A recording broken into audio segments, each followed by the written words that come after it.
Alors, je suis présidente de l'Association pour la protection de l'enfance et porte-parole du collectif pour l'enfant, qui regroupe à peu près une soixantaine d'associations qui ont pour objectif de défendre le droit des enfants, pour faire bref. Voilà, donc l'association pour la protection de l'enfance a été créée il y a maintenant 2 ans, au moment de la campagne pour les élections présidentielles, pour lutter notamment contre l'homoparentalité. Je suis pour le droit de l'enfant et je suis surtout pour le droit à ce qu'un enfant ne soit pas discriminé. Parce qu'on parle sans arrêt de la discrimination des adultes homosexuels, mais on ne parle jamais de la discrimination d'un enfant qui serait privé soit d'un père, soit d'une mère, si on lui donnait deux mères ou deux pères. En fait, ce projet de loi est dans les tuyaux, on va dire, depuis les élections présidentielles. Nicolas Sarkozy a en effet annoncé vendredi 13 qu'il avait demandé au ministère de la Famille de lui présenter un projet de loi sur le statut du beau-parent, et ce qui ne serait pas réservé d'ailleurs exclusivement aux familles hétérosexuelles, mais aussi aux couples homosexuels, c'est-à-dire aux conjoints d'un homosexuel qui vivrait avec le parent biologique de l'enfant.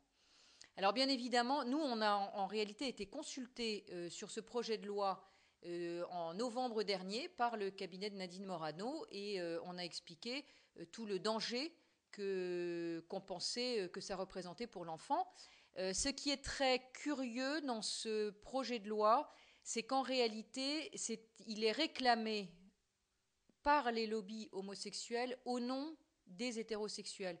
Et c'est ce qui a vraiment attiré notre attention, d'autant qu'il existe déjà une loi, qui est la loi du 4 mars 2002, sur la coparentalité, qui permet de régler les problèmes des enfants qui vivent dans des familles recomposées.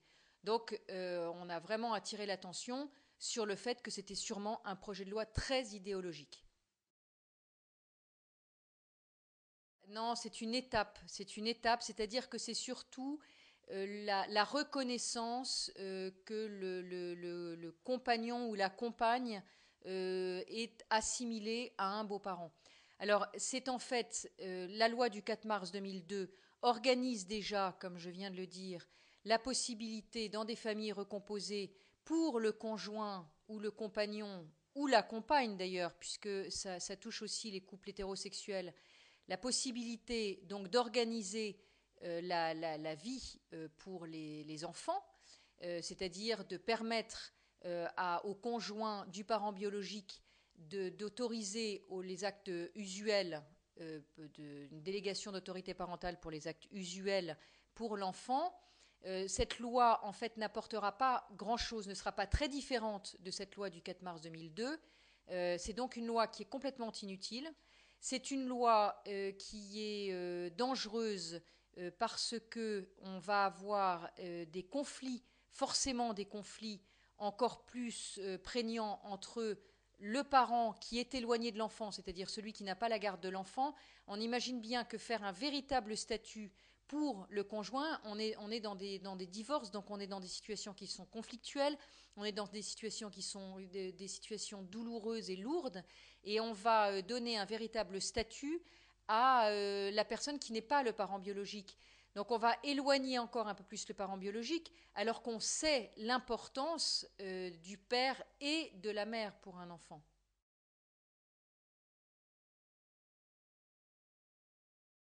Absolument. La dernière jurisprudence, c'est février 2006, qui a donné la délégation d'autorité parentale à une lesbienne qui vivait avec sa compagne, qui avait eu un enfant par procréation médicalement assistée, et cette personne a eu délégation d'autorité parentale sur l'enfant.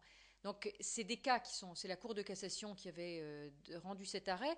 Donc ce sont des cas qui sont extrêmement concrets, et on voit bien que la jurisprudence permet déjà de régler ces problèmes.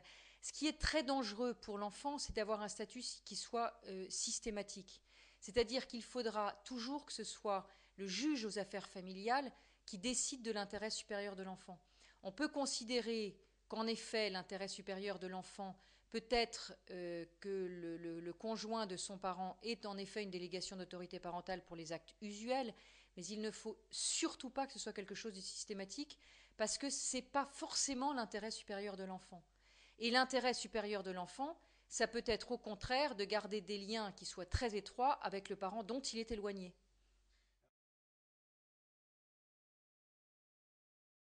De mettre dans l'inconscient collectif le fait qu'une famille, ça peut être différentes sortes de choses, dont la famille homoparentale qui serait la même chose.